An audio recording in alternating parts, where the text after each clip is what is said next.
A teacher and a basketball coach in my junior high school knew that our family was going through some difficult times and some challenging times, and our father had left our home. And I was the oldest of several children, and he was my basketball coach and brought me into a basketball program that just happened to be at the Salvation Army. And then as I engaged with him in this basketball program, when the summer came along, he offered my first ever job, which was close to my home.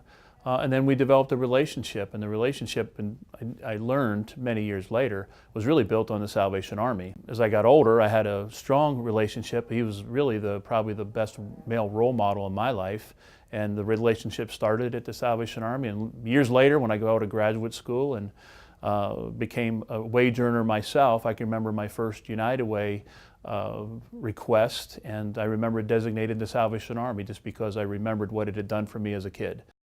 I was a very, very fortunate one that this man, through the Salvation Army's program, took me under his wing and became a male role model in my life when I needed one the most in those young adolescent years. So I was very fortunate.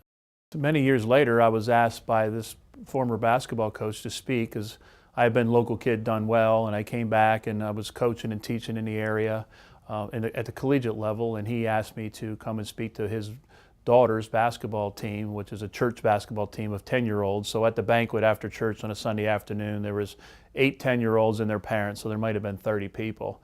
And I had been on a kind of a speaking engagement, if you will, doing some rounds and speaking before hundreds and maybe even up to 1,000 or a few thousand people.